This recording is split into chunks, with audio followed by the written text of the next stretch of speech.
네, 안녕하세요. 저는 신미선입니다. 저는 오늘 뇌파를 활용하여 조현병 환자들의 진단 시스템을 개발한 연구 두 건을 소개해 드릴 건데요. 해당 연구들은 모두 커넥티비티 메저를 활용한 연구들입니다. 그래서 첫 번째 연구는 IEEE Transitional Neural Systems and Rehabilitation Engineering이라는 저널에 출간된 논문이고요. 이 저널은 임팩트 팩터가 4.528입니다. 그리고 리앱 분야의 상위 한 15% 정도 되는 저널이다 라고 생각하시면 좋겠습니다. 그래서 이 논문은 2023년도에 출간된 논문이고요. 어, 이 조현병 환자들의 그 뇌파를 활용해서 브레인 커넥티비티 인덱스를 계산을 하고 이것을 활용을 해서 레이티브 퓨전이라는 방법을 활용을 해서 요 CAD 시스템을 개발한 연구이고, 이렇게 만든 진단 시스템의 이름을 스키조넷이라고 명명을 하였습니다. 이 연구는 앞서 말씀드렸던 것처럼 이 조현병 환자들의 레스팅 스테이트 EEG 데이터를 측정을 해서 이 조현병 환자들의 진단을 도울 수 있는 브레인 커넥티비티 기반의 CAD 시스템을 개발한 연구입니다. 그래서 본격적으로 메서드부터 설명을 드리자면요. 이 연구의 데이터 풀은 좀 작습니다. 그래서 조현병 14명, 정상인 14명에게 뇌파 데이터를 측정을 해서 사용을 했고요. 뇌파 데이터는 총 15분 동안 측정을 했다고 합니다. 그래서 19개 채널을 기반으로 측정한 뇌파 데이터를 활용을 했고, 측정 시의 그 샘플링 레이트는 250Hz입니다. 그리고 이렇게 측정한 데이터를 EEG랩을 활용해서 전반적인 프리프로세싱을 다 진행을 했고요. 그래서 우리가 익히 알고 있는 이 ICA 방법을 사용을 해서 EOG나 ECG 같은 기본적인 아티팩트를 모두 제거를 한 데이터를 본격적인 분석에 사용을 했다고 합니다. 그리고 그 ICA 기반의 그 아티팩트 제거를 한 프리프로세싱을 한 EEG 데이터는 15분을 측정을 했지만 6.5분 데이터를 분석해서 사용을 했다고 합니다. 그리고 이 그림은 각각의 환자와 정상인의 뇌파 데이터를 이렇게 그 플라팅을 한 그림인데요. 사실 이렇게 뇌파만 봐서는 어떤 게 환자고 어떤 게 정상인인지 알 수가 없죠. 그래서 얘를 좀 정형화를 해서 본격적인 분석에 사용을 했습니다. 네, 아티팩트 프리 이미지 데이터를 활용을 해서 본 연구에서는 총 6개의 서로 다른 커넥티비티 메저를 계산을 해서 분류에 사용을 했습니다. 그래서 6개를 사용을 했지만 타입별로 나누어 보면 크게 3가지 타입인데요. 보시면 페이즈 기반의 커넥티비티 메저, 그리고 그 방향성이 있는 이펙티브 커넥티비티 메저, 그리고 그냥 단순히 앰플리튜드를 활용한 이 커넥티비티 메저가 있습니다. 그래서 각각 타입마다 어떤 메저가 사용이 됐는지 확인을 해보자면, 일단은 페이즈 기반의 메저 같은 경우는 페이즈 락킹 밸류 PLV랑 페이즈 레그드 인덱스 PLI가 사용이 됐고요. 방향성이 있는 메저 같은 경우는 Directed Transfer Function DTF, 그리고 Partial Directed Coherence PDC 메저가 사용이 됐습니다. 그리고 단순히 앰플리튜드, 그러니까 뇌파 데이터의 앰플리튜드를 활용한 메저 같은 경우는 Synchronization Likelihood라는 SL 메저가 사용이 됐고요. 우리가 익히 알고 있는 Pearson Correlation COR이라고 제가 적어놨는데, 이 코릴레이션 메저 2개가 사용이 됐다고 합니다. 그래서 각각 커넥티비티 메저는 4디멘전의 매트릭스로 구성이 됐는데, 채널 바이 채널, 바이 프리퀀시 밴드, 바이 윈도우로 이렇게 구성이 되어 있다고 합니다. 그래서 채널 같은 경우는 19 바이 19이고요. 프리퀀시 밴드 정보는 본 연구에서 제공을 하지 않아서 제가 아무리 찾아봐도 없더라고요. 그리고 윈도우는 총 25개의 윈도우를 사용을 했다고 합니다. 그래서 얘를 가지고 인풋으로는 2D 맨전 데이터가 사용이 됐기 때문에 얘를 2D 매트릭스로 변환을 해줬는데 784 바이 2의 매트릭스로 변환을 해줬다고 해요. 그래서 첫 번째 로우 같은 경우는 요 19x19 매트릭스에 커넥티비티 매저 값이 포함이 되어 있다고 하고, 세컨드 로우 같은 경우는 요 정상인인지 혹은 그 스키존지 이 핫코드로 구성이 되어 있다고 합니다. 그리고 이 연구에서는 총 5개의 딥러닝 아키텍처가 활용이 됐어요. 그래서 6개의 커넥티비티 매저, 5개의 딥러닝 아키텍처, 그래서 여러 가지 많이 했죠. 그래서 이렇게 5개의 그 아키텍처로 구성이 되어 있고, 이렇게 1, 2, 3, 4, 5번으로 갈수록 이렇게 약간 딥하고 노드 수도 많은 이런 형태를 띄고 있다라고 설명을 하고 있습니다.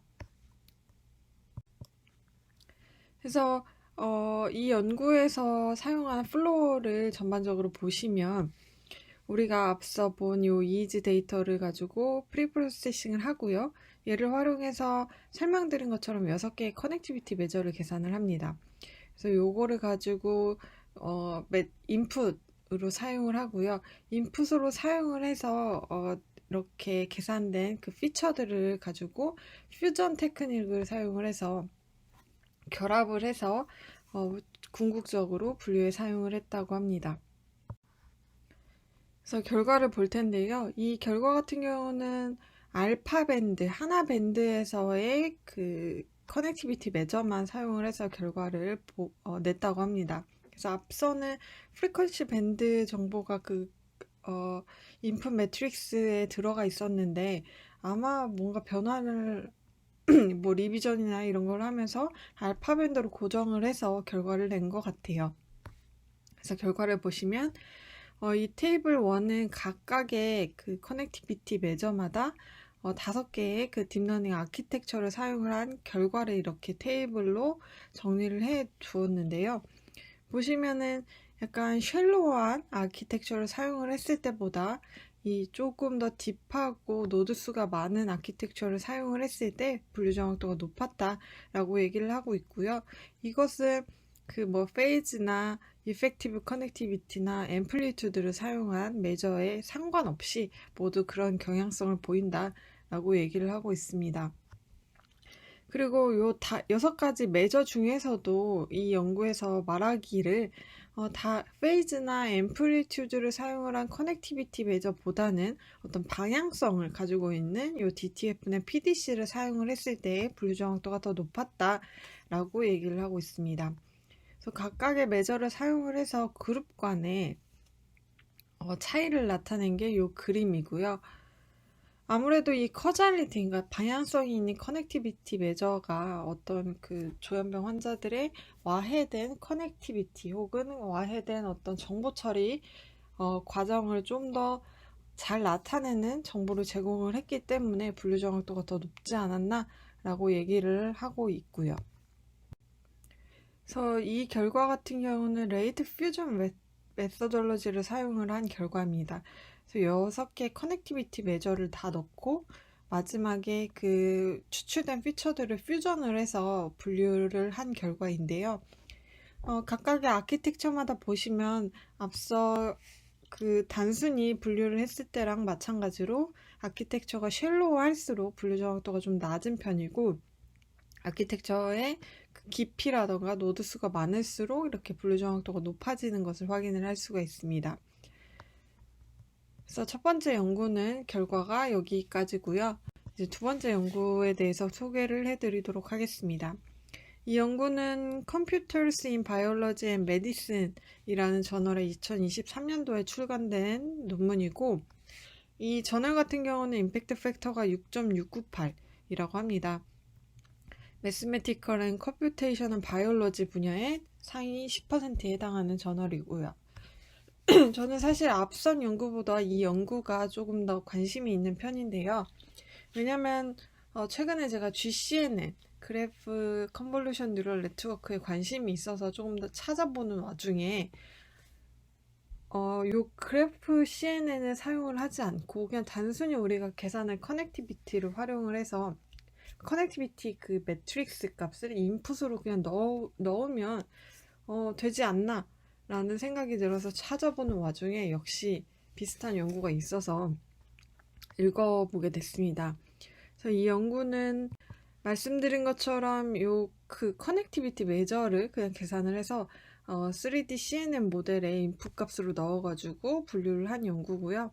그래서 조현병의 어떤 진단에 도움을 줄 수 있는 CAD 시스템을 개발을 하는 연구였습니다.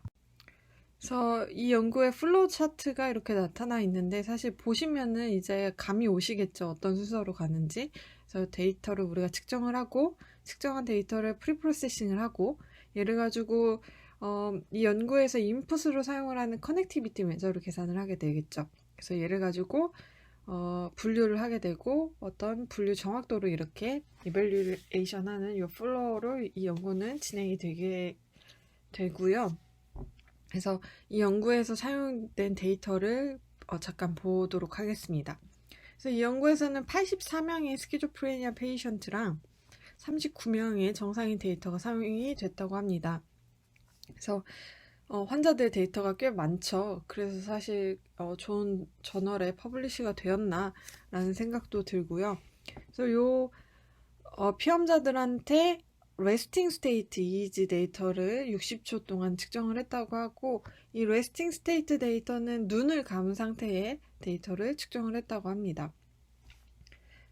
뇌파 데이터는 16개 채널을 가지고 측정을 했고 이때 샘플링 레이트는 128Hz라고 합니다. 그래서 이 연구에서는 사실 프리프로세싱이 굉장히 간단해요. 눈을 감은 상태이기 때문에 감은 상태고 아무래도 좀 짧은 시간의 데이터이기 때문에 뭐 굳이 EOG나 EMG 같은 외부 잡음을 제거를 하는 건 수행을 하지 않았고요. 그냥 단순히 1에서 50Hz까지 밴드패스 필터링을 통해서 그냥 외부 잡음을 최소화를 했다라고 얘기를 하고 있습니다. 그리고 명확하게 이유를 알려주진 않았는데 이 연구에서는 총 이렇게 서브젝트들을 5개 그룹으로 나누어서 각각 그룹마다의 그 분류 정확도를 조출을 해냈습니다. 그래서 이렇게 5개 그룹에 해당하는 서브젝트 네임을 이렇게 다 보여주더라고요. 그래서 그거를 좀 기억을 해주시면 좋을 것 같고 이 연구에서는 앞서 말씀드린 것처럼 이 커넥티비티 메저를 계산을 해서 얘를 그냥 인풋으로 사용을 하게 되는데요. 이 커넥티비티 메저 같은 경우는 이 연구에서는 크로스 뮤추얼 인포메이션이라는 메저를 사용을 했다고 합니다. 그래서 뮤추얼 인포메이션을 웨이블렛 트랜스폼에 기반해서 계산을 했다고 하고 요 메저 같은 경우는 알파 밴드에 해당하는 값만 이렇게 계산을 해서 사용을 했다고 합니다. 알파 밴드는 우리가 통상적으로 알고 있는 8에서 12Hz의 구간이었고요. 사실 이 통으로 전체 알파 밴드의 그 뮤추얼 인포메이션을 계산을 한 건 아니고 이 연구에서는 요 각각의 빈마다 쪼개서 뮤추얼 인포메이션을 계산을 했습니다. 그래서 8에서 9, 9에서 10, 10에서 11, 11에서 12 이렇게 4가지 주파수 빈을 쪼개서 계산을 했고요. 그래서 인풋 데이터는 궁극적으로는 그 크로스 뮤추얼 인포메이션 인풋 데이터가 16 by 16 요건 채널이겠죠. 그리고 by 4 이렇게 3디멘전의 인풋 데이터가 계산이 되게 됩니다. 그럼 이렇게 계산된 인풋 데이터를 그 3D CNN 아키텍처에 넣어서 이렇게 분류를 하게 되는데 이 아키텍처는 어디서 이미 만들어진 그 딥러닝 아키텍처를 가져와서 사용을 한 건 아니고 이 연구에서 이 인풋 데이터를 활용을 하기 위해서 이렇게 본인들이 직접 만들었다고 해요. 그래서 컨볼루션 레이어가 총 지금 4개가 사용이 됐고 나머지 렐루나 이런 그 다양한 파라미터를 조정을 해가면서 이 데이터에 최적화된 아키텍처를 만들었다라고 얘기를 하고 있습니다. 그래서 얘를 가지고 분류에 사용을 했고요. 그래서 이 연구에서는 본인들이 만든 3D CNN 기반의 클래시파이어 뿐만 아니라 전통적인 머신러닝 그 클래시파이어 SVM, KN은 그 디시전 트리 요 3가지를 같이 사용을 해서 머신러닝 대비 요 3D CNN의 아키텍처가 성능이 더 좋아졌는지를 비교를 해보았습니다. 그래서 그 결과가 이 테이블인데요. 보시는 것처럼 앞서 제가 이 연구에서는 그룹을 5개로 나누어서 이렇게 분류정확도를 냈다고 말씀드렸는데, 각각의 그룹마다 이렇게 분류정확도가 다 나와 있는 것을 확인을 할 수가 있습니다. 그래서 보시면은 SVM은 86, 그리고 KNN은 63, 디시전 트리는 74% 정도의 분류정확도를 보이는 것에 반면, 이 3D CNN 같은 경우는 97.74%의 굉장히 높은 분류정확도를 보이는 것을 확인을 할 수가 있습니다. 그래서 이 커넥티비티 매저를 사용을 했을 때 그냥 단순히 그걸 피처로 사용을 하는 것보다 이 커넥티비티 매트릭스 자체를 인풋으로 넣어서 그 분류를 했을 때 분류 정확도가 더 높아졌다라는 것을 이 연구를 통해서 확인을 할 수가 있었고요.